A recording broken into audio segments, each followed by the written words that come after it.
সুপ্রিয় দর্শক, March for justice কর্তৃক আয়োজিত আজকের আলাপ অনুষ্ঠান থেকে আপনাদেরকে স্বাগতম। আজকে আমাদের সাথে আলোচনায় উপস্থিত আছেন শহীদ খন্দকার টুকু, যাকে আমরা টুকু ভাই বলে সম্বোধন করি। আর একজন উপস্থিত আছেন গাজী সালাউদ্দিন মাহমুদ, ওনাকে আমরা মিম ভাই বলে ডাকি। আর আপনাদের সাথে যথারীতি আমি আছি শেখ সাদাত হোসেন। আমাদের আজকের আলোচনার বিষয় জুলাই পরবর্তী বাংলাদেশে শেখ হাসিনার ফিরে আসা এবং রাজনৈতিক প্রেক্ষাপট। আমি প্রথমেই যাব টুকু ভাইয়ের কাছে। টুকু ভাই, আপনাকে অনেক ধন্যবাদ আজকে আপনার সময় দেওয়ার জন্য, এবং মিম ভাই আপনাকে অনেক ধন্যবাদ। টুকু ভাই, আপনার থেকে আমি শুরু করি। যে বিষয়টি আহ, আলোচনা হচ্ছে এখানে, যে জুলাই জুলাই পরবর্তী বাংলাদেশে শেখ হাসিনা ফিরে আসার জন্য একটি ঘোষণা দিয়েছেন। এই বিষয়টিকে আপনি কিভাবে দেখেন এবং এর প্রভাব আপনি কি মনে করেন? অনেক ধন্যবাদ শাহাদাত, আমাকে আজকে এখানে আমন্ত্রণ জানাবার জন্য। এবং আমার সাথে আছে মিম মিম। তোমাকে অনেক ধন্যবাদ এবং ধন্যবাদ। দর্শকদেরকে অনেক অনেক অনেক শুভেচ্ছা, যে যারা যেখানে আছেন। আসলে এই প্রশ্নটার উত্তর দেওয়াটা খুব সহজ নয়, কারণ হচ্ছে তাকে তো সবাই চায় যে তিনি দেশে আসুক, তাই না? সরকার চাচ্ছে তিনি দেশে আসুক, আওয়ামী লীগের কর্মীরা চাচ্ছে তিনি দেশে আসুক, তিনি বলেছেন তিনি দেশে আসবেন।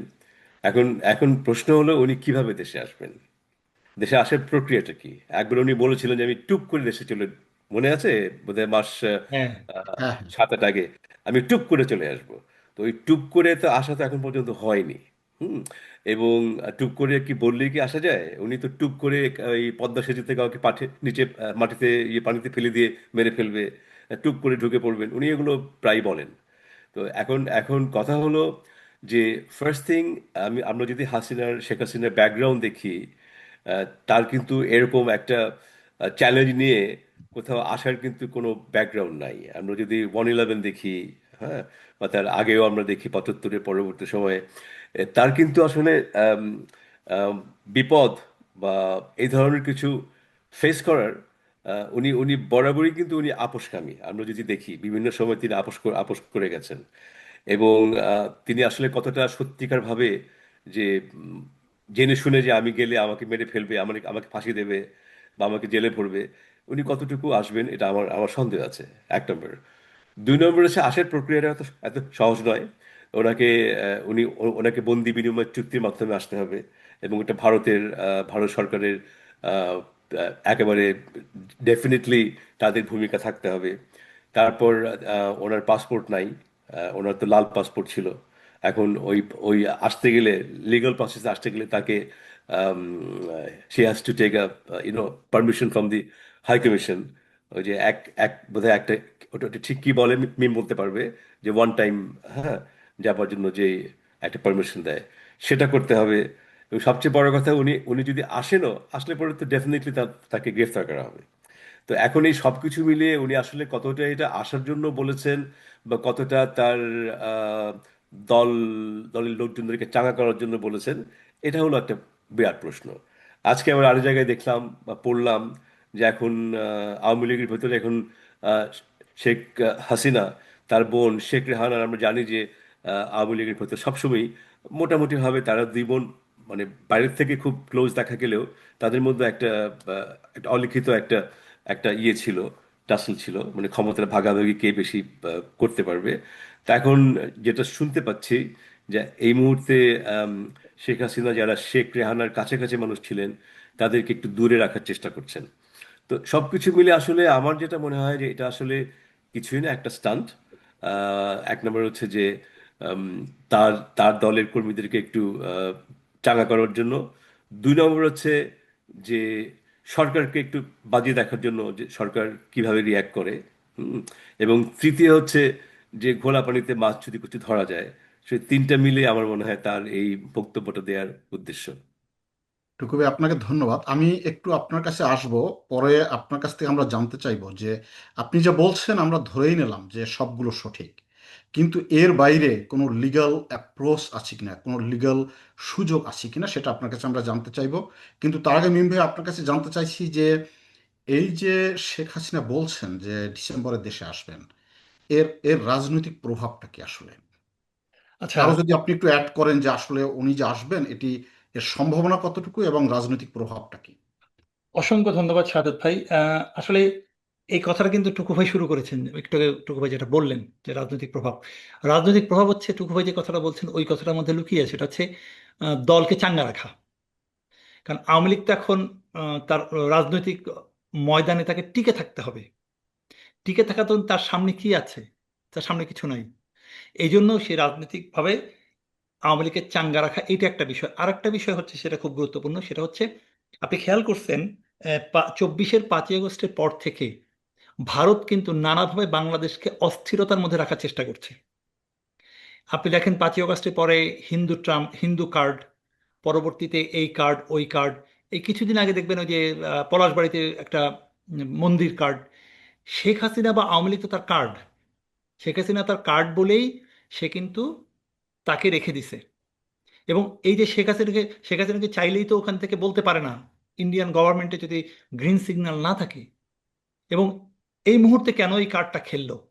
দুটো কারণ। একটা হচ্ছে আওয়ামী লীগকে চাঙ্গা রাখা। দ্বিতীয় কারণ, আপনি খেয়াল করেন আমাদের মাননীয় প্রধানমন্ত্রী যখন চীন সফরে গেলেন, চীন সফরে যাওয়ার পর কিন্তু ভারত সেটা ভালোভাবে নেয়নি। এবং আজকে একটা নিউজ আছে, আপনি খেয়াল করছেন কিনা জানি না। তারেক রহমান বলেছিলেন যে, বা গভর্নমেন্ট থেকে বলা হয়েছিল যে চীন সফরের পরে হয়তো উনি ভারত সফরে যাবেন। কিন্তু আহ, পররাষ্ট্র মন্ত্রণালয়ের সূত্র থেকে যতদূর জানা যায়, এবং আজকে পত্রিকায় আমার দেশে সম্ভবত একটা নিউজও হয়েছে, সেটা হচ্ছে উনি সহসা ভারতে যাচ্ছেন না। এবং 2026 সালেও হয়তো উনি ভারতে যাচ্ছেন না। তার মানে কি বোঝা যাচ্ছে যে বাংলাদেশের সাথে ভারতের যে সম্পর্ক, সেই সম্পর্ক জায়গাটা এখন কিন্তু শীতল। এবং এই শীতলের মূল কারণ হচ্ছে ভারত বাংলাদেশকে যেভাবে চায়, একজন সচেতন নাগরিক আপনি বা টুকু ভাই, আমরা কিন্তু সেইভাবে বাংলাদেশকে ভারতের সামনে উপস্থাপন করতে পারি না। এবং বিএনপি গভর্নমেন্টে আমরা অনেক সমালোচনা করতে পারি, কিন্তু বিএনপি গভর্নমেন্ট আপনি মানবেন যে এই এই ইস্যুতে, এই যে পররাষ্ট্র বা কূটনৈতিক ইস্যুতে বিএনপি সরকার যেভাবে স্ট্যান্ড নিছে তাদের, সেটা অবশ্যই প্রো বাংলাদেশ। এবং প্রো বাংলাদেশের স্ট্যান্ডকে কিন্তু ইন্ডিয়া ভালো চোখে দেখতেছে না, দেখবে না। এবং সেই কারণে বাংলাদেশকে অস্থিরতার মধ্যে, সরকারকে অস্থিরতার মধ্যে ব্যস্ত রাখার জন্য এই ঘটনাগুলো ঘটতেছে। এবং দেখেন এখন ওই যে রাস্তাঘাটে ছোট ছোট শিক্ষার্থীরাও বিভিন্ন ধরনের আন্দোলন করার চেষ্টা করছে, এটাও কিন্তু তারই অংশ। অর্থাৎ চারিদিক দিয়ে সরকারকে কতভাবে নাজুক অবস্থায় রাখা যায়। ফলে শেখ হাসিনার যে বলা যে আমি বাংলাদেশে ফিরছি, এটা একটি রাজনৈতিক স্ট্যান্স ছাড়া কিছুই না। এবং আপনি খেয়াল করেন একজন লন্ডন থেকে না কোথা থেকে এক আওয়ামী লীগের নেতা কিন্তু বলছে আমরা 40টা প্লেন নিয়ে আসবো। ওইটা ওই যে বাংলাদেশে বলে না যে আমরা জনসভায় যাব, 40টা বাস ভরে যাব। বিষয়টা অনেকটা সেরকম। তার মানে একটা রাজনৈতিক ময়দানে একটা আওয়াজ জারি রাখা, যে আওয়াজের মধ্য দিয়ে আওয়ামী লীগকে চাঙ্গা রাখা যায় এবং বিএনপি সরকারকে বিপদে রাখা যায়, ব্যস্ততার মধ্যে রাখা যায়, যেন তারা মূল কাজগুলো করতে না পারে। আমার কাছে মনে হয় এই দুটোই হচ্ছে এই ওনার বক্তব্যের রাজনৈতিক দিক। আরেকটা জিনিস টুকু ভাই বলেছেন, খুব সুন্দর একটা কথা। খালেদা জিয়ার নামের সঙ্গে যেরকম ছিলেন আপোষহীন, শেখ হাসিনা নামের সঙ্গে কিন্তু উনি আপোষকামী। উনি বলেছিলেন যে 86 সালে নির্বাচনে যে যাবে সে হচ্ছে জাতীয় বিমান, তার পরের দিনই কিন্তু নির্বাচনে যাওয়ার ঘোষণা দিচ্ছেন। 75 সালে যখন আহ, শেখ মুজিবুর রহমান সপরিবারে নিহত হন, তারপরে কিন্তু দীর্ঘ সময় উনি বাংলাদেশে আসেননি। এবং আপনাকে বলি, জিয়াউর রহমান আসার পর কিন্তু তাকে তার আসার ব্যাপারে কিন্তু গ্রিন সিগন্যাল ছিল। এবং শেখ হাসিনার একটা বক্তব্যে আমি নিজে ইন পার্সন সামনে উপস্থিত ছিলাম, উনি বলেছেন লন্ডনে জিয়াউর রহমান গিয়ে ব্যক্তিগতভাবে শেখ হাসিনাকে জিয়াউর রহমান আমন্ত্রণ জানিয়েছিলেন তার সাথে দেখা করার জন্য। তো শেখ হাসিনা সেটা দেখা করেন নাই। এটা হচ্ছে জিয়াউর রহমান যখন ক্ষমতা নেন তার পরবর্তী ঘটনা। এটা শেখ হাসিনা নিজের মুখে বলছেন, এবং আমি নিজে সামনে বসে শুনেছি সেটা। এবং ঠিক পরবর্তী আছে। দেখেন জিয়াউর রহমান মারা যাওয়ার পর, আমি একটু বলি, জিয়াউর রহমান মারা যাওয়ার পর কিন্তু 1981 সালে উনি এবং সাজেদা চৌধুরীকে কিন্তু আপনার আখাউড়া সীমান্ত পথ থেকে আটক করা হয়। উনি কিন্তু পালাচ্ছিলেন। তার মানে উনি আপোষকামী। এবং 2007 সালে, 2008 সালে যখন 111-এর সময়, তখন কিন্তু -2 ফর্মুলা করার জন্য দুই নেত্রীকে কিন্তু বিদেশে চলে যাওয়ার প্রস্তাব দেওয়া হয়। ম্যাডাম জিয়া বললেন যে আমি জীবন থাকতে বাংলাদেশ ত্যাগ করব না, কিন্তু শেখ হাসিনা কিন্তু বিদেশ চলে যান। এবং আমার মনে আছে 2008 সালের নভেম্বরের 6 তারিখে শেখ হাসিনা ব্যাক করে। এটাও মনে থাকার কারণ, আমি ওয়াশিংটন ডিসিতে শেখ হাসিনা ইন্টারভিউ নিয়েছিলাম, ওখানে আমার ইন্টারভিউ উনি বলেছিলেন যে 6 তারিখে আমি ফিরছি। এই জন্য আমার এই দিনটা মনে আছে। ফলে উনি যে ফিরছেন বা উনি ফিরবেন না, ওনার এই কথা, মুখের কথা আসলে কোনো বাস্তব ভিত্তি নাই। টুকু ভাই, আমরা দেখেছি যে 15ই আগস্টের হত্যাকাণ্ডে একজন ফাঁসির আসামি ছিলেন মহিউদ্দিন আহমেদ। তিনি আপিল করতে পারেন নাই, দীর্ঘদিন পর এসে আপিল করেছেন এবং তাকেও ওই বন্দি বিনিময়ের মধ্য থেকেই তাকে আনা হয়েছিল এবং তিনি আপিল করেছিলেন এবং পরবর্তীতে রায় হয়েছে। তা শেখ হাসিনা কি এরকম কোনো আইনি সুযোগ নিতে পারেন কিনা, যে সমস্ত প্রসিজিওর ফলো করেই তিনি এলেন, আত্মসমর্পণ করলেন এবং জেলে গেলেন এবং আপিল করলেন এবং সেখান থেকে মুক্ত হয়ে আবার রাজনীতিতে ফিরে এলেন? এর সম্ভাবনা আপনি কেমন দেখেন? যতটুকু আমি আইন বুঝি বা যতটুকু ফলো করছি, সেখান থেকে বলতে পারি যে বোধহয় একটা পার্টিকুলার একটা টাইম উইন্ডো থাকে 30 ডেজ। যার মধ্যে অ্যাপিল করতে হয়। হ্যাঁ। এই তো টুকু আমি একটু ধরিয়ে দিই, এই যে ট্রাইব্যুনালে ওরা বিচার হচ্ছেন, এই ট্রাইব্যুনাল ল অনুযায়ী 30 দিনের মধ্যে আপিল করতে হবে, সেটা পার হয়ে গেছে। সেটাই বলছি, হ্যাঁ। সেটাই তো, উনি সেটা করেননি। এখন না না করার পরেও বিশেষ আইনের আন্ডারে তাকে পরবর্তীকালে তিনি যদি ফলো করতে চান, তাহলে সেই সুযোগ দেয়া যাবে কিনা আমি আমি ঠিক নিশ্চিত নই। দেয়া যেতে পারে, কিন্তু আমার আমার মনে হয় যে আপিল করলেও যে সে আপিল টিকবে, এটা আমার আমার একেবারেই মনে হয় না। কারণ এত বেশি প্রমাণ রয়েছে তার বিরুদ্ধে। এই আম, মানে জুলাই অগস্টের যে হত্যাযজ্ঞ, এগুলো করার পেছনে তার যে ভূমিকা ছিল, এত বেশি এভিডেন্স আছে যে এখান থেকে অ্যাপিল করেও বের হওয়ার কোনো সুযোগ নেই। একটা মাত্র সুযোগ থাকতে পারে, যেটা তুমি বলেছো, যে যদি কোনো রকমের আন্ডারস্ট্যান্ডিং হয়, ভারতের চাপে হোক বা যেভাবেই হোক। হ্যাঁ। তো তবে আমার কাছে মনে হয় এটারও সম্ভাবনা খুবই কম, যেটা মিম খুব সুন্দর করে বলেছে, এবং আমিও তার সাথে আহ, মোটামুটি একমত। এবং এটা নিয়ে আমাদের অনেক বন্ধুদের সাথেই আমার আমার এবং মিমের একটু আম, কি বলবো, বিতর্ক হয়। সেটা হলো যে অনেকেই অনেকেই বলতো যে যখন তারেক জিয়া যখন বাংলাদেশে আসলো এবং তারপর ইলেকশন হলো, ক্ষমতায় গেল, যে ভারতের আশীর্বাদ পুষ্ট হয়ে এসছে। এবং এটা ভারত থেকেও কিন্তু তখন কিন্তু বলা হতো যে একটা আন্ডারস্ট্যান্ডিং হয়েছে, আম, তা সেই আন্ডারস্ট্যান্ডিং এর পরে এসছে। আন্ডারস্ট্যান্ডিং হতে পারে, এটা আমি আগে একবার বলেছিলাম, যে যেমন যেমন হতে পারে কি, যে আন্ডারস্ট্যান্ডিং হতে পারে যে মানে বাংলাদেশের ভূমিতে ভারতের বিচ্ছিন্নতাবাদী কোনো আন্দোলনকে, হ্যাঁ, জায়গা দেওয়া হবে না, যেটা আগে আগে করা হয়েছে। তো এই ধরনের কিছু প্রতিশ্রুতি আপনার যে কোনো সেন্সেবল গভর্নমেন্টই দেবে, তাই না? কিন্তু এছাড়া এর বাইরে যে যে ভারতকে মুচলেকা দিয়ে আসছে, এবং আজকে কিন্তু প্রত্যেকটা মানে পদক্ষেপ বর্তমান সরকারের কিন্তু তার ঠিক উল্টো দিকে কিন্তু আমাদেরকে ডিরেক্ট করছে। সো কোনো সমঝোতার মাধ্যমে আম, আহ, শেখ হাসিনা আসবেন বলে আমার মনে হয় না। দ্বিতীয়, এখানে আমি আরেকটা কথা বলতে চাই, যে এই এই যে যারা আসলে সরকারের সমালোচনা করতে পছন্দ করে, তারা বলবে যে কিছুদিন আগে তারেক জিয়া বা আমাদের প্রধানমন্ত্রী বলেছেন যে বিভেদ নয়, ঐক্য। হ্যাঁ। এটাকে সবাই মনে করছে, আবার অনেকে মনে করছে যে উনি বোধহয় আওয়ামী লীগকে ফিরে আনার জন্য এই কথা বলছে। বাট আসলে তো একটা দেশের মধ্যে আওয়ামী লীগের বাইরেও কিন্তু অনেক অনৈক্য আছে, আছে না? এনসিপির সাথে মানে বিএনপির অনৈক্য আছে অনেক ক্ষেত্রে, জামাতের সাথে আছে, অন্যান্য দলের সাথে আছে। সো ঐক্য বলতে আমার মনে হয় যে যারা এখানে প্রো বাংলাদেশি রাজনীতি করেন, যারা এখন বাংলাদেশে প্রো বাংলাদেশি রাজনীতি করেন, তাদের ঐক্যের কথা বলা হয়েছে। যারা জুলাই বিপ্লবের পক্ষে ছিল, আন্দোলনের পক্ষে ছিল, তাদের ঐক্যের কথা বলা হয়েছে। সো আমার মনে হয় যে এখানে মানে এই বিভ্রমগুলো ঘটিয়ে মানে বাস্তবিক অর্থে কিন্তু আসলে যারা জুলাই আন্দোলনের এগেনস্টে ছিল, তাদের হাতে কিন্তু শক্তি দেওয়া হচ্ছে। এটুকু আপনাকে ধন্যবাদ, কিন্তু আমি একটু একটা বিষয় আমি আপনাকে একটু বলতে চাই। সেটি হলো যে আমি কালকে বোধহয় একটা টক শো শুনছিলাম, মাহমুদুর রহমান মান্না এবং আহ, মহিউদ্দিন আহমেদ, যিনি রাজনৈতিক অ্যানালিস্ট, ওনারা একটি কথা বলতেছিলেন। ওনারা বলছিলেন যে আইন আইনগতভাবে সুযোগটা এখনো আছে। আমিও আইনটা জানি না, কিন্তু ওনারা আলোচনা করছিলেন যে শেখ হাসিনা ফিরে এসে উনি আপিলে যেতে পারেন। তা ধরে নেন যে আমরা ধরে নিলাম যে একেবারেই সম্ভাবনা খুবই কম, 0.001। যদি এরকম হয় তখন প্রেক্ষাপটটা কি হবে?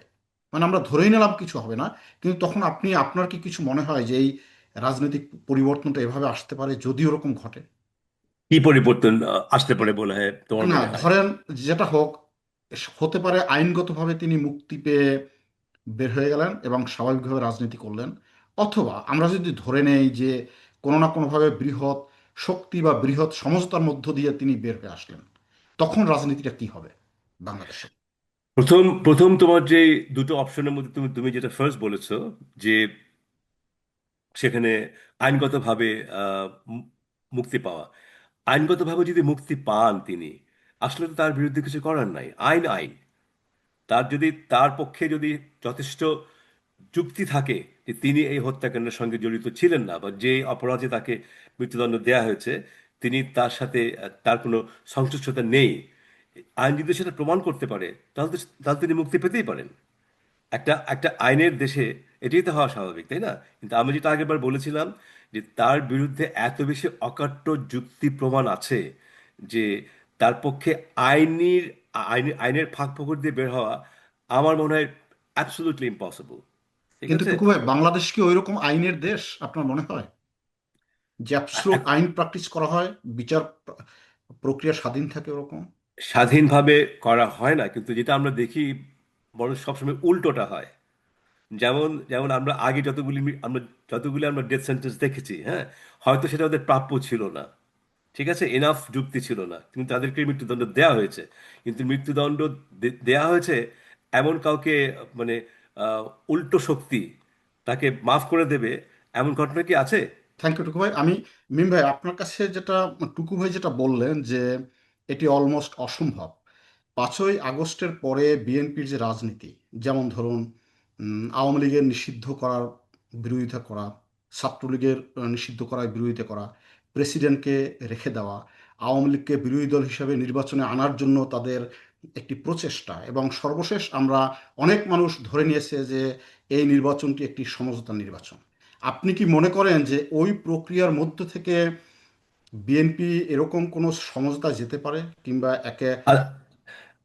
মিম বলার আগে আমি দুটো হুম হ্যাঁ হুম মানে প্লিজ, অবশ্যই প্লিজ। অবশ্যই। বলতে পারি, কারণ মিম নিশ্চয়ই অনেক অনেক বড় করে ব্যাখ্যা করবে। তুমি যে যে যে তুমি যে কথাগুলো বললে আবার একটু বলো, তোমার প্রথম দুটো, পরেগুলো মিম অ্যান্সার করুক। তোমার প্রথম দুটো ছিল হচ্ছে অবজারভেশন কি ছিল? আমি বলতে চাচ্ছি যে 5ই আগস্টের পরে যে রাজনীতি বিএনপি করেছে, হুম। যেমন ধরেন আমরা দেখেছি যে ছাত্রলীগের নিষিদ্ধের ব্যাপারে তারা একটি ভূমিকা, স্ট্রং ভূমিকা নিয়েছে, না নিষিদ্ধের ব্যাপারে। হুম। আওয়ামী লীগের ব্যাপারে তাদের অনেক দুর্বলতা আমরা দেখেছি, এবং রাজনৈতিক ব্যক্তিরা, তারা উপর শ্রেণীর নেতারা বক্তব্য দিয়েছে। প্রেসিডেন্টকে সরানোর ব্যাপারে তারা একেবারে নারাজি ছিল, এবং অন্যান্য অনেকগুলো স্টেপসে দেখা গেছে যে আওয়ামী লীগের সাথে তারা একটি সমঝোতা করে আগাচ্ছে। আচ্ছা, এই ঠিক আছে। বিষয়টা এখানে কি মনে হয় কিনা যে সেই সমঝোতা এখনো কন্টিনিউ করছে? এখানে এখানে আমার আমার ব্যক্তিগত ওপিনিয়ন হচ্ছে, তুমি যে কটা বললে সেই কয়টার জায়গা থেকে আমি বলতে পারি যে বিএনপি বারবার যে কথাটা বলেছে, এবং এবং আমার মনে হয় এটা নিয়ে বিভ্রান্তির কোনো স্কোপ নেই আমার মনে হয়। সেটা হলো, তারা বলেছে যা কিছু করা হবে আইনি প্রক্রিয়ার মধ্যে দিয়ে করা হবে। Right. হ্যাঁ, সাংবিধানিক নিয়ম মেনে মেনে করা হবে। কারণ একটা একটা দেশকে তো একটা একটা সংবিধান ছুঁড়ে ফেলে দেবো বললে কি হয়? সংবিধান সংশোধন করা যায়, তাই না?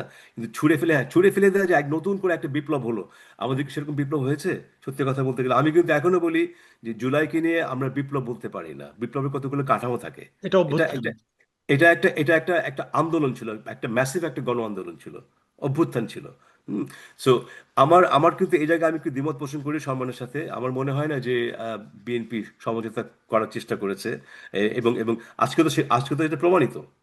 আজকে যেই কাজগুলো করছে, প্রত্যেকটা কাজ তো আজকে প্রমাণ করে, হ্যাঁ, যে বিএনপি আওয়ামী লীগের সঙ্গে কোনো ধরনের আম, কোনো যেমন আমাদের যে কি ওই মাইমিস কিশোরগঞ্জের যে এমপি, তাই না, সে তো মনে হয় যে আওয়ামী লীগেরই এখানে রাজনীতি করতেছে। এবং তাকে কেন মানে তাকে রাখা হলো এই জায়গায় আমি জানি না, মিম হয়তো বলতে পারবে। হ্যাঁ, আচ্ছা, ওই যে কি টুকু ভাই, আমি জানে কিনা। একটু একটু কোশ্চেন করি, আমি মিমবাইয়ের ওখানে যাচ্ছি, যে আপনি যদি একটু বলেন যে বিএনপির বর্তমান সরকারের গত 5-6 মাসে কি কি কাজে মনে হয়েছে যে তারা আসলে 5ই আগস্টের পর থেকে ইলেকশন আগ পর্যন্ত যে রাজনীতি করেছে, মানুষের যে পারসেপশন ছিল সেখান থেকে তারা বের হয়ে আসতে পেরেছে, কি কি কারণে মনে হয় একটু? আমার কিন্তু কখনোই তুমি যে বললে মানুষের পারসেপশন, মানুষগুলি কারা? হ্যাঁ, এই যে আহ, এখন এখন কিছু কিছু লোকের পারসেপশন থাকতে পারে, কিছু কিছু যেমন এনসিপি অথবা জামাত, হ্যাঁ, যারা ঘরানা যারা লোক, ইভেন যারা আওয়ামী লীগের যারা অনেক লোক আছে, তারাও কিন্তু এক্সপেক্ট করেছিল যে যেহেতু জামাত এবং এনসিপি, এনসিপি তো তাই না ছাত্র আন্দোলনের মুখ্য শক্তি ছিল পরের দিকে, জামাত তো সবসময় ধরা হয় যে তারা এনটি আওয়ামী লীগ, যদিও আওয়ামী লীগের সাথে জামাত অনেক বেশি আঘাত করেছে, আমরা যেটা দেখতে পাই হিস্ট্রিতে। কিন্তু এসব জায়গাতে আওয়ামী লীগের হয়তো কিছু লোক মনে করেছিল যে বিএনপি আসলে হয়তো তাদের একটু স্কোপ হতে পারে। কিন্তু আমি কিন্তু ইভেন 5ই আগস্টের পরপর ইলেকশন আগেও কিন্তু আমার আমার কাছে কিন্তু একবারও মনে হয়নি যে এটা মানুষের একটা স্পেকুলেশন ছিল। কারণ এই যে আমাদের সালাউদ্দিন সাহেব, হ্যাঁ, উনি ইন্ডিয়াতে ছিলেন, এটা নিয়ে অনেকে মনে করে যে হিজ হিজ হিজ তিনি ভারতের আশীর্বাদ আশীর্বাদ পুষ্ট। এটা মিম বলতে পারবে, কারণ মিম তার ইন্টারভিউ করেছিল। হুম। মিম আহ, মিম হ্যাজ টুকু ভাই, আমি একটু আরো একটু স্পেসিফিক জানতে চাচ্ছি যে ধরেন আপনি কি কোনোভাবে মনে করেন যে বিএনপি সরকার গত 5 মাসে কি কি স্টেপস নিয়েছে যেগুলোতে মনে হয় যে পরিপূর্ণ এন্টি ইন্ডিয়ান অথবা এন্টি আওয়ামী বিরোধী কাজ করেছে, যেটা প্রমাণিত, না, যে মানুষের এন্টি যদি কোনো এন্টি আমি পারসেপশন থেকে ইন্ডিয়ান থাকে সেটা এন্টি ভুল। এন্টি ইন্ডিয়ান আগে কাজ করেছে আমি সেটা বলবো না, হ্যাঁ, এবং হ্যাঁ, এটা এটা বলা উচিত নয়, হ্যাঁ। প্রো আমি যেটা বাংলাদেশি। মনে করি আমাদের প্রো বাংলাদেশ, হ্যাঁ, রাইট। আমাদের প্রো বাংলাদেশ হতে হবে। এখন এন্টি ইন্ডিয়ানকে, হ্যাঁ, আমরা কেন আজকে আজকে তুমি দেখো, আমি আমি আমি আজকে একটা ভেরি ইন্টারেস্টিং, এই যে পাকিস্তান, তাই না, পাকিস্তান এখন ইন্টারন্যাশনাল পিস কিপিং এর জন্য চেষ্টা করছে, অথচ নিজের দেশেই তারা শান্তি রাখতে পারছে না। আজকে বলুচিস্তান আজকে অশান্ত। হুম। ওদিকে তোমার কাশ্মীর, আজাদ কাশ্মীর অশান্ত। তা এখন এখন ধরো আমাদেরকে আমাদের চিন্তা করতে হবে কোন রাষ্ট্র আমাদের জন্য নিউট্রাল বা আমাদের জন্য কম ক্ষতিকারক। হুম। টুকু ভাই আমি সরি, আমি একটু আপনাকে হ্যাঁ, থামাতে চাই। না, আমি আমি আরো আমি একটু তোকে উত্তরটা দিচ্ছি। যেমন ধরো, 1 নম্বর সবচেয়ে বড় যেটা, যে আমি বলবো যে প্রো বাংলাদেশ, এন্টি ইন্ডিয়ান বলবো না আমি, হ্যাঁ, প্রো বাংলাদেশ যে স্ট্যান্ডটা নিয়েছে, এখন এই মুহূর্তে আমাদের প্রো বাংলাদেশ বলতে আমরা এটাই এটাই আমরা মিন করি, হ্যাঁ, যে আমাদেরকে একটা স্ট্রং ইন্ডিপেন্ডেন্ট ফরেন পলিসি থাকতে হবে, ঠিক আছে। রাইট। তার ফার্স্ট এক্সাম্পল হচ্ছে যেটা মিমো বললো, যে he did not go to India, যেটা প্রত্যেক সময় হয়, সৌদি আরব যায়, তাই না, যে মক্কা শরীফে যায়, অথবা তোমার ইন্ডিয়াতে যায়। First trip they did going to, হ্যাঁ, এটা ইন্ডিয়ার জন্য কত বড় একটা মানে আঘাত, জাস্ট ইমাজিন দ্যাট, হ্যাঁ, ঠিক আছে। এবং তারপরে আজকে মিম বললো যে এই বছরে যাওয়ার সম্ভাবনা নাই। হোয়াট ডাজ ইট সে? এটা কি মিন করে, হ্যাঁ। এবং তারপর এই এই যে আওয়ামী লীগের যে কার্যক্রম বন্ধ করার জন্য, এটা তখন আইনগতভাবে করেনি। এ- এটাকে আইনগতভাবে কিন্তু এখন এখন বিএনপি বারবার বলছিল যে আমরা যাই করব এটা আইনের ভিত্তিতে করতে হবে, হুইমসিক্যালি করা যাবে না। হ্যাঁ, আমি আসলাম এটা বন্ধ করে দিতে হবে, তোমার রাইটটা কোথায়? রাইট। টুকু ভাই, আমি একটু মিম ভাইয়ের কাছে যাব, কিন্তু হ্যাঁ, sure. জাস্ট বিনীতভাবে আপনাকে বলি যে 5ই আগস্ট কিন্তু কোনো আইন এবং সংবিধান মেনে হয় নাই, এবং ওকে। শেখ না, হাসিনা যে পালাইছে সেটা আইন মেনে পালায় নাই। আমরা যদি আইন এবং সংবিধানকে মানি তাহলে এই সরকার থাকে না, এই বিরোধী দল থাকে না, এই সংসদ না, থাকে না। না না না, ঠিক আছে, এই তুমি বিষয়টা না তুমি এরকম না। না তুমি বিষয়টা মিমের কাছে সাদত যেও। ভাই, হ্যাঁ, না, বিষয়টা মিমের কাছে এরকম তুমি না। যেও। আচ্ছা, আচ্ছা, মিমের আপনি কাছে বলেন, তুমি হ্যাঁ, যেও, কিন্তু ক্যারি আমার করেন। আমার কথা কি আমি তোমাকে বলি, হ্যাঁ, যে ঠিক হ্যাঁ, আছে, হ্যাঁ, যে 5ই আগস্ট কোনো আইন মেনে, কোনো বিপ্লবী কোনো আইন মেনে হয় না। 71 সালে তো আইন মেনে হয় নাই। হ্যাঁ, কিন্তু একটা রাষ্ট্র চালাতে গেলে আইন দিয়ে করতে হয়। রাইট। বিপ্লব আইন মেনে হয় না, কিন্তু রাষ্ট্র চালাতে গেলে আইন দিয়ে করতে হয়। হ্যাঁ, এটা তো একটা সিম্পল আন্ডারস্ট্যান্ডিং, হ্যাঁ, যে রাষ্ট্র যদি তুমি যদি চালাতে চাও, তখন you have to, otherwise there be chaos, there be no accountability, কিছু থাকবে না। সো সো 5ই আগস্টের কোনো আইন মেনে হয়নি, এটা যেমন সত্যি কথা, কিন্তু একটা রাষ্ট্র তাই যদি না হতো, তাহলে আমাদের অন্তর্বর্তীকালীন সরকার হলো কেন? রাইট। কিন্তু তাই না? টুকু ভাই, আমি আপনার কথা একমত, আইনের মধ্য দিয়ে চলতে হবে, কিন্তু পিপলের চাওয়া অনুযায়ী তো আইনটা হবে। কিছু আইন, পিপুলের কিছু চাওয়া। নিয়ম মানুষ মানে না বলেই বিপ্লব বলুন আর গণ অভ্যুত্থান বলুন সেটা হয়েছে। আচ্ছা, এরপরে পিপল কিভাবে চায় সেভাবেই তো আইনটা যাবে। আমি আচ্ছা, একটা আমি আমি একটু বলি আইন সাদত আমি মানতে ভাই, শুধু হবে। আমি একটা আমি উত্তর একটু দেবো বলি। মিম, তারপরে তুমি বলো, সরি, হ্যাঁ। হ্যাঁ। নির্বাচনটা কিন্তু অলরেডি প্রমাণ করেছে পিপল কি চায়। তুমি যদি বিশ্বাস করো যে নির্বাচনটা ফেয়ার হয়েছে মোটামুটি হবে, তাহলে নির্বাচনে মানুষ রায় দিয়েছে।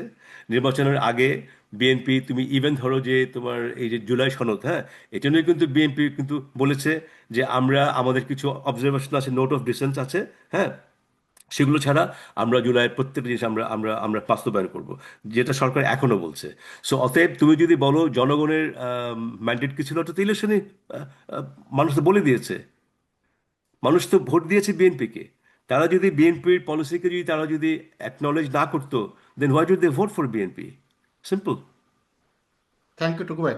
আহ, মিম ভাই, তাহলে ওই একই ব্যাপারটা আপনার কাছে একটু আমি জানতে চাচ্ছি, আর একটু ক্লিয়ার যদি আপনি করেন, যে যেটা বললেন যে আহ, সমঝোতার মধ্যে যদি কোনো সমঝোতার সম্ভাবনা থাকে এবং সেভাবে যদি উনি চলে আসেন এবং রাজনীতিতে স্বাভাবিকভাবে রাজনীতি করেন, তাহলে ভবিষ্যতের বাংলাদেশ কোন দিকে যাবে?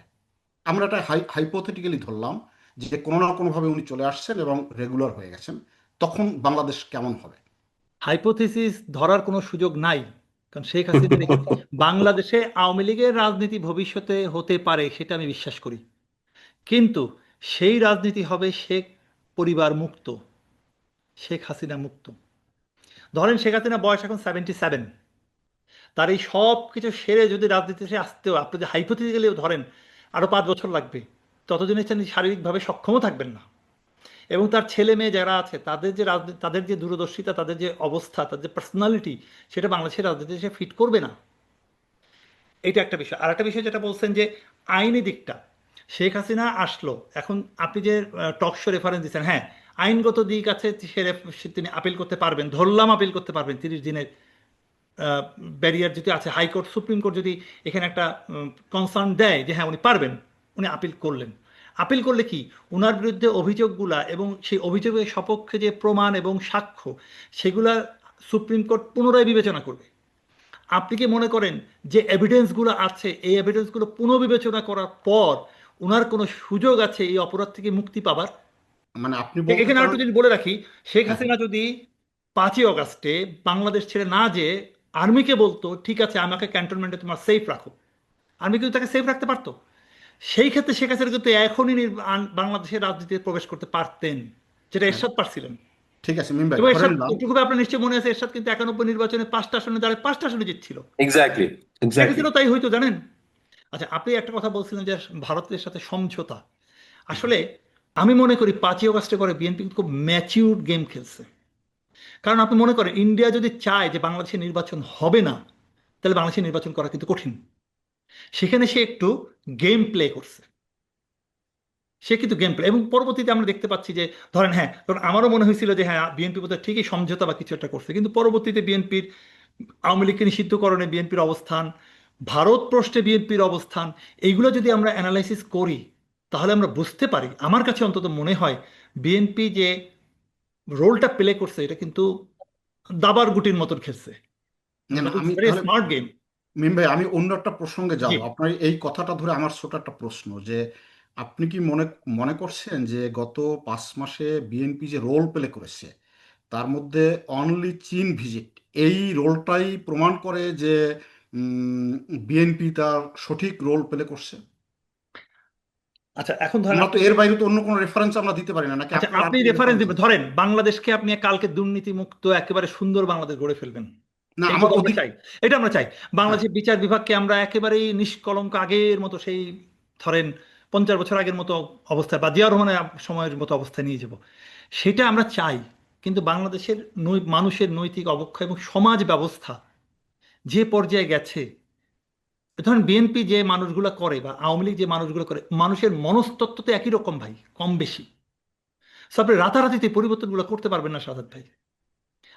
আমরা সময় দিই, আমরা সময় নেই। শুধু বিএনপি আগামী 5 বছর যদি বিএনপি, শুধু একটা কথা বলি, যদি বাংলাদেশের নির্বাচনী ব্যবস্থাটা সঠিক থাকে, নির্বাচনের উপর যদি কেউ হস্তক্ষেপ না করে, এই বাংলাদেশ আস্তে আস্তে ঘুরে দাঁড়াবে। এবং আমরা দেখতে পাচ্ছি কিন্তু তত্ত্বাবধায়ক সরকারের ব্যবস্থা কিন্তু বাংলাদেশ প্রবেশ করে ফেলছে অলরেডি। শুধু প্রার্থনা করেন এবং সংগ্রাম করেন যেন বাংলাদেশে শুধুমাত্র নির্বাচনী ব্যবস্থাটা অক্ষুণ্ণ থাকে। টুকু ভাই, আর আপনার কাছে আরেকটা আমার কথা একটা বলি, প্রশ্ন। ধরেন বাংলাদেশে আপনি কানাডার ভেতরে কোনো মানুষ পাবেন না যারা এন্টি কানাডা হয়ে কাজ করে, ইউএস এর হয়ে কাজ করে। আপনি পাকিস্তানে কাউকে পাবেন না যারা ভারতের হয়ে কাজ করে। বাংলাদেশে আপনি অন্তত বিরাট সংখ্যক লোক পাবেন যারা বাংলাদেশে বসে ভারতের স্বার্থ হাসিলের কাজ করে। এইরকম চ্যালেঞ্জ দিয়ে পৃথিবীর কোন দেশ চলে বলতে পারেন? আপনার আশেপাশে দেখবেন এই কালচারাল ফ্রন্ট, সুশীল কিছু লোকজন আছে, আবার একটা সম্প্রদায়ের একটা বড় অংশ আছে যারা অলওয়েজ বাংলাদেশে বসে ভারতের পারপাস সার্ভ করে। হ্যাঁ, এই এগুলো চ্যালেঞ্জ সব পৃথিবীর অন্য কোনো দেশের নিতে হয় না। এটা অবশ্যই আমার, এগুলো আমি সবই মনে আমাদের করি বাস্তবতা। বাংলাদেশের জন্য, যে কোনো সরকারের জন্য, যারা যদি প্রো বাংলাদেশি হয়, তাদের জন্য সবচেয়ে বড় চ্যালেঞ্জ হচ্ছে বাংলাদেশের অভ্যন্তরে ছোট বাট শক্তিশালী এই অংশটার অবস্থান। আপনার শরীরে অবশ্যই যদি এটা। একটা টিউমার হয়, আপনার শরীরে যদি একটা টিউমার হয়, সেই টিউমারটা আপনার শরীরের তুলনায় 1%-ও ছোট, কিন্তু ওইটা আপনার জীবনকে শেষ করে দিবে। হ্যাঁ, আমাদের মানুষের দশা তাই। আমাদের সেই বাস্তবতা নিয়ে আগাতে হবে। হ্যাঁ। টুকু ভাই, আপনার আপনার কাছে আমার আরেকটি কোশ্চেন, যে আমরা ধরেই নিলাম যে শেখ হাসিনা আসছেন না, কোনোভাবেই না, তাহলে বাংলাদেশে আওয়ামী লীগের রাজনীতি কি হবে?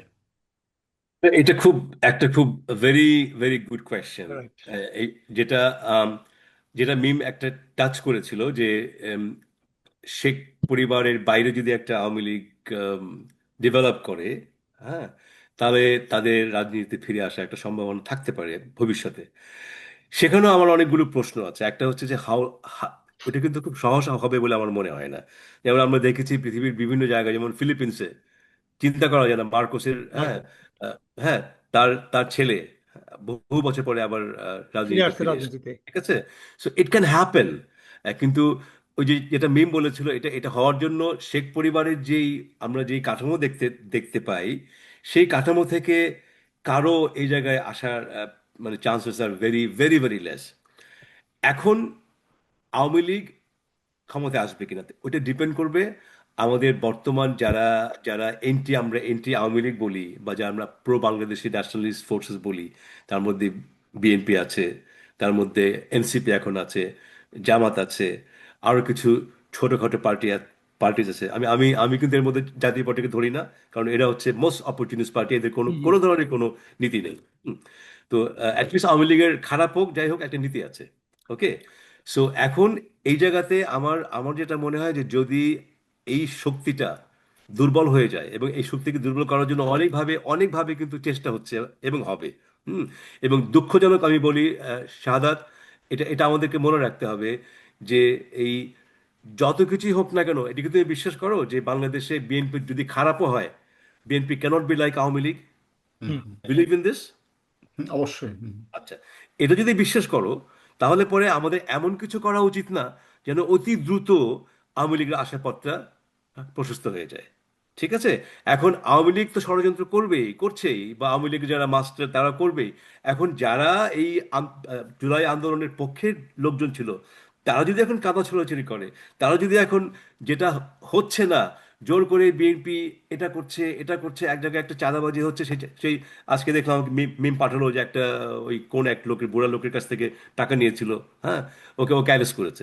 এখন সে বিএনপি কিনা তাও আমরা জানি না, উই ডোন্ট নো। ইভেন যদি সে বিএনপির হয়ও, আমি বলছি, হ্যাঁ, যদি তার সাথে বিএনপির নামের একটা লিঙ্ক থাকেও, তাহলে একটা লোককে দিয়ে তুমি কি একটা পুরো সরকারের একটা একটা একটা বদনাম করতে পারো? আপনি কি মনে করেন এই যে উম, জুলাই সনদটাকে যে আউটরাইট না করে দেওয়া হলো, এটি কি এই যে ভালো ভালো কাজ আছে এবং ওটি যে না করা হলো, এই যে নতুন জেনারেশন যারা আসলে জুলাইতে মাঠে ছিল, তারা আসলে কিভাবে এই দুটোকে কম্পেয়ার করবে? ঠিক আছে, তোমার এই প্রশ্নটাতে আমি আগে বলি। এটি আমি আমার কিছু, আপনার না, আমি আমি বলতে চাচ্ছি যে এই যে ফিউচার জেনারেশন তারা কিভাবে দেখবে এটাকে? না কিন্তু কিন্তু তুমি যে বললে না করে দিয়েছে, তুমি তথ্যটা কোত্থেকে পেলে? আমি তো কয়েকদিন আগে এই এই এই যে তোমার লাস্ট পার্লামেন্টারি যে হলো, হ্যাঁ, হুম। ক্লোজিং করার আগে প্রধানমন্ত্রী নিজে নিজে বলেছেন যে আমরা জুলাই সনদের প্রতিটি জিনিস আমরা অক্ষরে অক্ষরে পালন করব। কিন্তু উনি টুকু ভাই, এই যে আহ, সংস্কার পরিষদ হবে, ওনারা শপথ নেন নাই এবং অনেকগুলো গুরুত্বপূর্ণ অ্যামেন্ডমেন্টকে তারা বাতিল করে দিয়েছে, যেগুলো ভেরি ইম্পর্টেন্ট ছিল, এটাও আপনি যেমন জানেন। বলো। যেমন ধরেন গুম কমিশন, যেমন ধরেন বিচার বিভাগের যে স্বাধীনতার ওদের যে সচিবালয় করা হবে, নিয়োগ প্রক্রিয়া, অন্যান্য, তারপর হলো অ্যান্টি কারাপশনের যে ব্যাপারগুলো আছে, আপনি দেখবেন যে মেজর যে ব্যাপারগুলো ছিল সেগুলো কিন্তু অলমোস্ট সবগুলো না করে দেওয়া হয়েছে। সবচেয়ে বড় কথা হলো তারা সাইন করে নাই, তারা উম, সংস্কার যে পরিশোধ করা হবে সেটা করা হয় নাই। এখন আমি মুখে বললাম যে অক্ষরে অক্ষরে পালন করব, এই একই ব্যাপারই তো তারা বলেছে যে আমরা এটা করেছি যে ইলেকশনে জেতার জন্য, সেই জন্য তখন ভোট চাইছি, এটাও আচ্ছা তো ঠিক আপনি আছে, জানেন। আমি আমি তোমাকে ধরো আমি আমি মিমকে বলবো তোমার ওই যে গুম কমিশন, বিকজ আমার উত্তরটা আমি একা একা বললে সবগুলো মিম কিছু বলুক। কিন্তু তোমার এই কথাটাই আমি যেটা বলবো যে এই আম, এই সরকার আসার পরে এখন পর্যন্ত এই যে তুমি বললা যে আম, এগুলো বাতিল করে দেবে, ওইটা ওইটা করবে না, না তুমি না, দেখো ওগুলো ওই অ্যামেন্ডমেন্টগুলো কিন্তু বাতিল তত্ত্বাবধায়ক করে দিছে টুকু ভাই, ওই। তত্ত্বাবধায়ক সরকারকে আমি বলি, তত্ত্বাবধায়ক সরকারকে হ্যাঁ পুনঃস্থাপন করেছে। ঠিক আছে, এটা কি আমার জুলাই সনদের মধ্যে ছিল না? টুকু ছিল। ভাই আচ্ছা দাঁড়াও, হুম। গণভোট, গণভোটকে ফিরিয়ে এনেছে, এটা কি আমাদের জুলাই সনদে ছিল না? না, এটি কিন্তু ওই রায়টা আগে ছিল, সুপ্রিম কোর্ট ওটাকে শুধু অ্যাকসেপ্ট করেছে। ওটি সেটাই কিন্তু বললাম, আপনি কিন্তু হুম। কিন্তু চাইলে তো গভর্নমেন্ট তো এটাকে তো ডিনাউন্স করতে পারতো। না না, কিন্তু ওটার সাথে কি আপনার জুলাই সনদটাকে আমরা মিলিয়ে ফেলবো কি না, ওটা আমার কোশ্চেন। না তার আমি আগেও আমার কোশ্চেন ছিল, ধরে হ্যাঁ, নিলাম যে বিএনপি যেটা করছে সঠিক, আমরা যেটা আলোচনা করছি সেটাও সঠিক, কিন্তু আমার প্রশ্ন হলো আমরা না, এই যে জেনারেশন মাঠে ছিল জুলাইতে তারা কিভাবে দেখবে? ধরেন আপনি একভাবে দেখছেন, আমি হয়তো একভাবে দেখছি, এই যে ছেলেদের বয়স 22-20, তারা এটাকে কিভাবে দেখছে এবং এর ইম্প্যাক্টটা কি ইন ফিউচার? এর ছোট্ট ছোট্ট উত্তরটা আমার কাছ থেকে যেটা, আমি যেটা মনে করি, এই এই ছেলেদেরকে এই যে এই বোঝার যে জায়গাটা, এর দায়িত্ব কিন্তু আমাদের সবার। এই দায়িত্বটা কিন্তু আমাদের, আমাদের আমরা যদি ধরো এখন আম, আমরা যদি জুলাই সনদ নিয়ে, যেমন আমি বলবো যে জুলাই সনদ itself it was not very well done. এই ধরো গণ আমাদের যে গণভোটটা হয়েছে না, ঠিক আছে, তুমি এতগুলি কোয়েশ্চেন, তুমি হাউ ক্যান ইউ সে একটা ভোটে ইয়েস বা না বলতে হবে? দেয়ার দেয়ার আর কনফ্লিক্টিং থিংস। হ্যাঁ, আমি তুমি আমি আমি আপনার কথাটা উম, উম, ইয়ে ঠিক আছে, কিন্তু আমরা সবাই গণভোটে গেছি। হুম। যদি এরকম হইতো তাহলে বলতাম যে আমরা গণভোটে যাব না, এটা একটা ভুল প্রক্রিয়া। না, কিন্তু গণভোট ওরা তো হয়েছে বলেছে, এবং হ্যাঁ, ওরা তো বলেছে যে 70% মানুষ সেখানে ভোট নো, দিয়েছে। But they have given a note of dissent. আমরা কিন্তু ভুলে যাচ্ছি। ওরা কিন্তু ওরা ওরা ওরা বলেছে যে গণভোটে আমরা আমরা এই জুলাই সনদে আমাদের এটা ওরা ক্লিয়ারলি বলেছে, আমরা এই পয়েন্টে আমরা অ্যাকসেপ্ট করি না। না না, ঠিক আছে, ধরেন সেক্ষেত্রে আমরা যদি ধরেই নিই যে ওটা ঠিক আছে, তাহলে বিএনপি বলতে পারতো যে তারা শপথ নিতে পারতো এবং বলতো যে অ্যাজ পার যে সনদ হয়েছে আমরা সেটাই ফলো করব, তাহলে আর কোনো কোশ্চেন আসতো না। কিন্তু যখন তারা শপথ নেয় নাই, এর মানে কি তারা পিপলের এই যে রেফারেন্ডামকে তারা অস্বীকার করেছে। আপনি একটু চিন্তা করুন, সেটা আমার আপনার ব্যাপার না, বলছি এটি বড় একটি অংশ এটা ভাববে কিনা যে 70%-এর ভোট এই রেফারেন্ডামকে একটি সরকার অস্বীকার করেছে, এটি আসলে ভাববে কিনা, এটি ভাববে এটা কিনা। এটা তুমি একটু আমাকে একটু, I am not very, I am little bit confused on this question. ওরা কি আসলে অস্বীকার করেছে? কিন্তু ওনারা শপথ নেন নাই এবং বলেছেন যে সংসদে বলেছেন যে ওটি আমরা ভোট চেয়েছি, আমরা গণভোটের পক্ষে ছিলাম কারণ নির্বাচনটা না চাইলে নির্বাচনটা হইতো না, সেই জন্য করেছি, এটা আমরা মানার জন্য করি নাই। এটা আপনি একটু দেখেন, আপনি হয়তো এটা ফলো করেন নাই, তারা কিন্তু বলেছে না, এবং আমি এটা ফলো করিনি, কারেক্ট, কিন্তু কিন্তু ধরো যে এটা যদি বলেও থাকে, আমি হ্যাঁ। জাস্ট মানে ডেভিলস অ্যাডভোকেট হচ্ছি, ঠিক আছে, যে নির্বাচন করাটা খুব জরুরি ছিল, হুম। রাইট? হ্যাঁ, নির্বাচন করাটা ওই ওই সময়ের মধ্যে ইট ওয়াজ ভেরি ইম্পর্টেন্ট, এবং এবং এবং এবং তখন যদি এর জন্য যদি নির্বাচন বানচাল হয়ে যায়, তাহলে লাভ হতো কার? না না, কেন বানচাল হবে? আমি না না, এখন আমি এখন এখন এখন যদি বলে যে ধরো এই যে বললাম যে গণভোট এবং এটা দুটো একসাথে করতে হবে, না হলে ইলেকশন হবে না, এমন যদি একটা একটা একটা কন্ডিশন থাকে, তাহলে পরে তখন যদি নির্বাচনের স্বার্থে যদি কেউ বলে হ্যাঁ যে আমি গণভোট, হ্যাঁ, আমরা আমরা হ্যাঁ ভোট দিচ্ছি, আমি জাস্ট আর্গুমেন্ট সেক, হ্যাঁ, তাহলে এটাকে তুমি কি অন্যায় বলতে বলতে পারো? না না, আমি টুকু ভাই, আপনি আপনি যেটা বলছেন এ ব্যাপারে আমার মত দ্বিমত নাই। আমরা ধরেই নিচ্ছি আমরা আলোচনা করছি এবং অনেক মানুষ এই আলোচনাটা শুনবেন, আমি হুম। তাদের জন্য বলছি যে তারা কি ভাবছে। আপনি যা বলছেন, আমি যা বলছি, ওই মানুষগুলো কি ভাবছে, আমার এখানে কোনো মতামত নাই। আপনাকে আপনাকে ধন্যবাদ খুবই। আমি একটু মিমভাইয়ের কাছে এই প্রসঙ্গটাই বলবো, এই প্রসঙ্গটা বলেই আমরা আজকে আলোচনা শেষের দিকে যাব। প্লিজ আপনি যদি বলেন যে উম, আসলে এই আমার প্রশ্নটা হলো যে আমরা যা ভাবছি এবং নতুন যে জেনারেশন যারা জুলাইতে মাঠে ছিল তারা কি ভাবছে, তারা কি সত্যিকার অর্থে এটাকে মেনে নেবে না ইম্প্যাক্টটা ভিন্ন রকম হবে ভবিষ্যৎ বাংলাদেশের? ওকে, আমি ধরে নিলাম তারা মেনে নিল না, তারা মেনে নিল না, ওকে। মেনে না নিলে তারা বিএনপিকে প্রত্যাখ্যান করবে। কিসের মধ্য দিয়ে? আগামী নির্বাচনের মধ্য দিয়ে। নির্বাচন তো হবে, আমরা তো ওই জায়গাটা স্থির করছি, এবং তত্ত্বাবধায়ক সরকারের অধীনে নির্বাচন হবে, এটা নিশ্চিত। এই জায়গা থেকে বাংলাদেশ আর কখনো সরবে না, আমি বিশ্বাস করি। এই জায়গা থেকে বাংলাদেশ সরবে না। ফলে নতুন যে জেনারেশন, যারা ধরেন 24-এর সময় বয়স 25 ছিল, আমি ধরে নিই অ্যাভারেজ, তারা আগামী নির্বাচনের সময় 30 বছর মোর ম্যাচিউর হবে। যদি বিএনপির সকল কর্মকাণ্ড তাদের কাছে অপছন্দের হয়, তারা বিএনপিকে ভোট দিবে না। সিম্পল হিসাব। তাদের পছন্দ মতো দলকে তারা ভোট দিবে। এখন তাদের পছন্দ মতো দল কোনটা হবে? জামাত অথবা এনসিপি, আমরা ধরে নিচ্ছি। এনসিপি যদি এর মধ্যে তাদের ম্যাচুরিটি জায়গাটা তৈরি করতে পারে, রাষ্ট্র চালানোর মতো জায়গা তৈরি করতে পারে, দক্ষতা তৈরি করতে পারে, সামর্থ্যবান হয়, ক্ষমতা আসবে, তারা দেশ চালাবে, আচ্ছা, তারা পরিবর্তন করবে, তখন নয় করবে। মিম ভাই আপনাকে একটু না ধন্যবাদ। আরেকটু আমরা বলি, শেষে না আমি একটু আমার কথাটা শেষ করে নিই। আর এখানে আসেন জুলাই সনদ, ধরেন বিএনপি অস্বীকার করতেছে, হ্যান করতে হ্যান করছে, এই কথাও কিন্তু সত্য। তখন যদি বিএনপি ধরেন বিএনপি মনে মনে আছে যে মানবে না, কিন্তু সেই কথা যদি তখন তারা বলতো, তাহলে আসলে নির্বাচনটা হতো না। আর যদি নির্বাচনটা না হতো, লাভ হতো ইন্ডিয়ার এবং আওয়ামী লীগের, যেটা বাংলাদেশের জন্য ভয়ঙ্কর ক্ষতির কারণ হতো, ভয়ঙ্কর ক্ষতির কারণ হতো। হ্যাঁ, তারপরও বলবো, সালাউদ্দিন সাহেব যে কথাটা বলছেন যে আমরা এটা নির্বাচনের জন্য কৌশলগত কারণে মেনে নিচ্ছি, এই কথাটা তার রাজনৈতিকভাবে এটা বিএনপিকে পস্তাবে, বিএনপি এটাকে খেসারও দিতে হবে। আচ্ছা, তারা যদি অস্বীকারও করে, বাস্তবায়ন নাও করে, তাহলে তাদের এটা বলা ঠিক হয় না। টুকু ভাই, আমরা লাস্ট কোশ্চেন আপনার কাছ থেকে আমরা শুনে শেষ করব। তা আহ, জুলাই আন্দোলনটা হয়েছিল একটি কাঠামোগত পরিবর্তনের স্বপ্ন নিয়ে, বাংলাদেশের একটি কাঠামোগত স্বপ্ন নিয়ে। আপনি কি মনে করেন যে সেই কাঠামোগত পরিবর্তনের দিকে বাংলাদেশ যাচ্ছে, এবং এর সম্ভাবনাটা কি, একটু যদি একেবারে খুব ব্রিফলি বলেন? আমি, হ্যাঁ, মানে ইট ইজ টু আর্লি। যে কোনো একটা প্রসেসের জায়গায় তো শুরু করতে হয়, তাই না? হ্যাঁ। এবং আমার মনে হয় যে একটা যাত্রা শুরু হয়েছে। আমার মনে হয় যাত্রা শুরু হয়েছে, এবং এই যাত্রাটা এখন যদি আমরা আভ্যন্তরীণভাবে আমরা যদি এই যাত্রাটাকে পজিটিভ এনার্জি না দিই, তাহলে মুখ মুখ থুবড়ে পড়বে। Very simple, but I can see, আমি আমি আমি very very positive that so far আমি যদি 100-র মধ্যে আমাকে যদি বলা হয় যে 100-র মধ্যে তুমি কত নাম্বার দিবা, হ্যাঁ, আমি বলবো আই উইল গিভ অ্যাটলিস্ট 75। হুম। যে আমাদের আমাদের প্রসেসটা শুরু হয়েছে। 5 মাস কিন্তু, শাহাদাত, ইটস অনলি 5 মান্থস, রাইট? 1 বছর হয়নি। এই 5 মাসে সরকারকে অনেকগুলো অনেকগুলো প্রবলেম ট্যাকেল করতে হচ্ছে, লট অফ প্রবলেমস, হ্যাঁ। এই প্রবলেমগুলো, তারপরে এই যে যুদ্ধ শুরু হলো ইরান, ইয়েতে, হ্যাঁ, একটা তুমি দেখো, ধরো এখন পর্যন্ত এই যুদ্ধের মানে প্রকোপ বাংলাদেশে তুমি কি ওইভাবে দেখতে পাচ্ছ অন্য অন্য জায়গায় যেরকম হচ্ছে?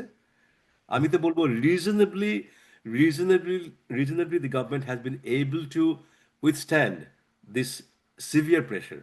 তো আমার শেষ কথা হলো যে আমি আশাবাদী। হ্যাঁ, হ্যাঁ, একেবারে যে সব হয়ে গেছে বা 1 বছর হয়ে যাবে, 5 বছর হয়ে যাবে, I don't believe that. It's a process. হ্যাঁ, এই প্রসেসটাকে আমাদেরকে সমর্থন করা উচিত। Unless they make a big mistake, then it will happen.